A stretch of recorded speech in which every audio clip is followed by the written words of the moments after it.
Imagine a construction so colossal that even in ruins, it still impresses 1400 years later.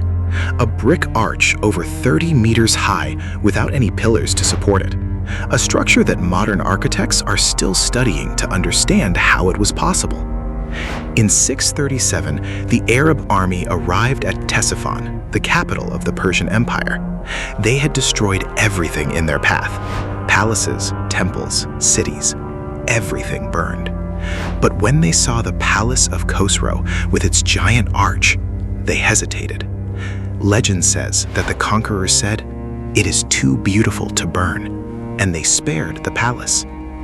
Today, the arch still stands, but the Tigris River is eating away at its foundations. Nature is doing what the armies could not.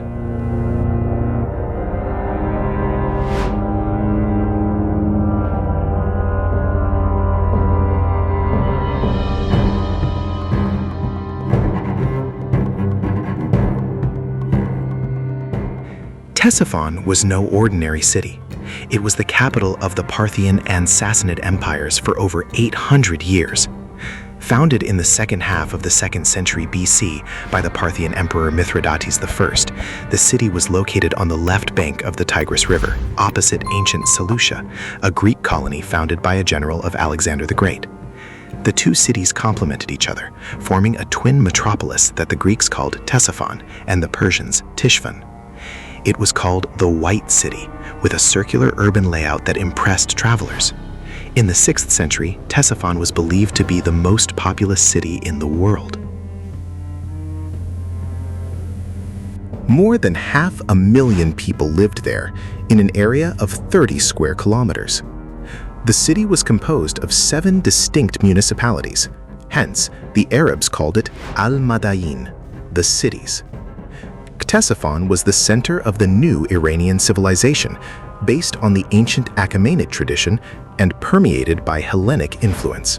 The official religion was Zoroastrian Mazdaism, but the city also housed a Jewish minority and a large Christian community of Nestorian confession. The city had several churches and the Cathedral of Koke. The Sassanid kings, in their palaces, received ambassadors from Rome, China, and India. Ctesiphon was the center of the world.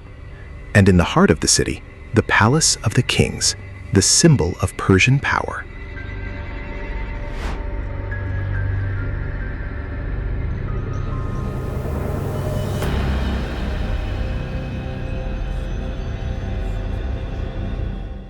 The Tok-e-Kisra, the Arch of Khosrow, is the structure that still stands.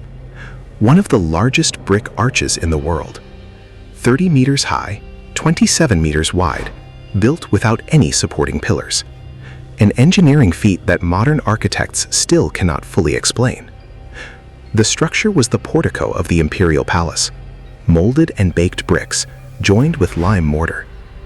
The builders used a parabolic arch technique that distributed weights so efficiently that the structure survived 1,400 years of earthquakes, wars, floods, and looting.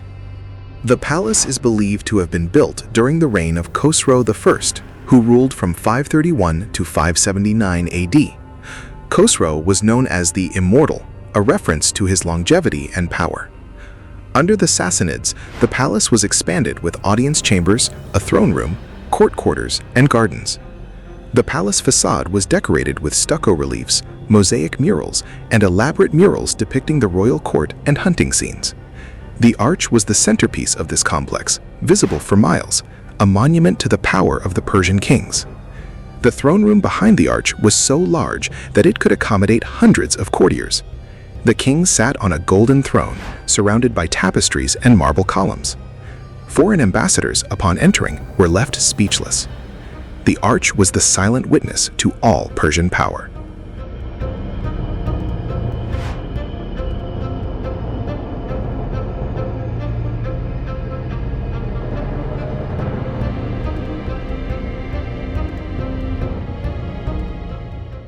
In 637, the Arab Muslim army arrived in Ctesiphon. Commanded by Sa'ad ibn Abi Waqqas, at the behest of Caliph Umar ibn al-Khattab, the Muslims besieged the city for 2 months. The Sasanian Empire, which ruled the region, was collapsing. Persian forces had been defeated in previous battles, and Ctesiphon was the last major capital. The Arabs were famous for their systematic destruction of what they considered idolatry. Entire cities were burned, palaces were looted, temples were demolished. And it was expected that Ctesiphon, the capital of the Persian Empire, the heart of Zoroastrianism, the symbol of enemy power, would be completely razed. But what happened was different. When the conquerors entered the city and saw the palace, especially the giant arch, they were impressed. Legend says they hesitated. They said, "It's too beautiful to burn." The Muslims spared the palace. Some sources suggest that Caliph Umar ordered the palace to be preserved as a testament to the conquest and grandeur of Persian civilization. What we know for sure is that the arch survived, but the city did not. Ctesiphon was sacked and abandoned. The treasures were taken, the houses were destroyed, the population was dispersed. What remained was the palace, the monument to an empire that had ended.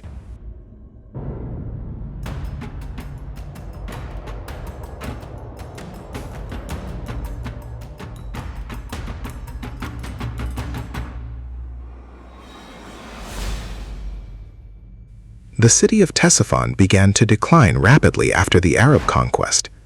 In 762, the Abbasid Caliph al-Mansur founded Baghdad nearby as the new capital of the empire. Ctesiphon, which had been the largest city in the world, began to shrink century after century until it became a small village.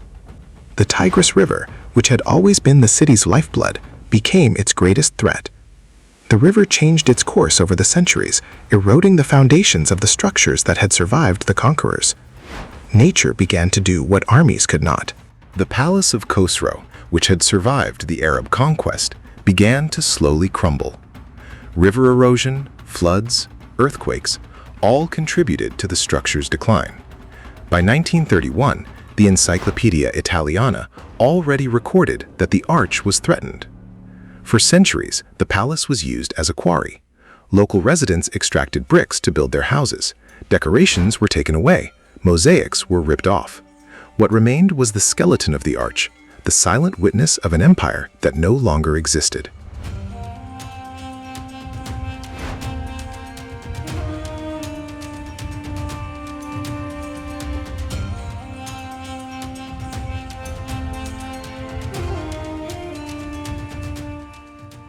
Today, what remains of Ctesiphon is the Arch of Khosrow.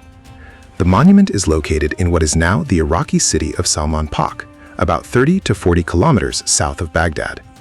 It still impresses visitors, but it is in danger. During the 1980s, Saddam Hussein initiated a project to partially reconstruct the monument. The north wing was partially rebuilt. The intention was to restore the glory of the Persian past, a way to legitimize Saddam's own power as heir to ancient empires. But the structure remains fragile. The continuous erosion of the Tigris River threatens to collapse what remains.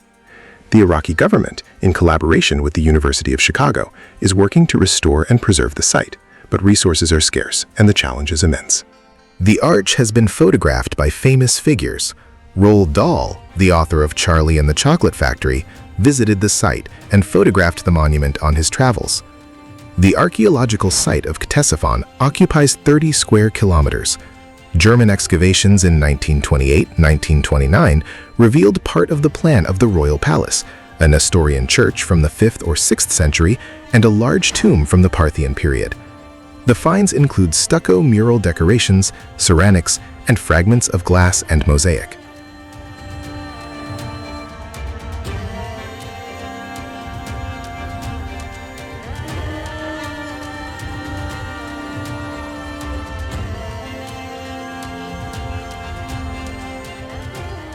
Ctesiphon, 637 AD, the palace that the Arabs did not want to destroy, the largest brick arch in the world, 30 meters without pillars. The conquerors said, "It is too beautiful to burn," and they spared the palace. The empire fell. The city was forgotten, but the arch remained. Today, the Tigris River corrodes its foundations. Nature does what armies did not. What remains of Khosrow's palace is threatened.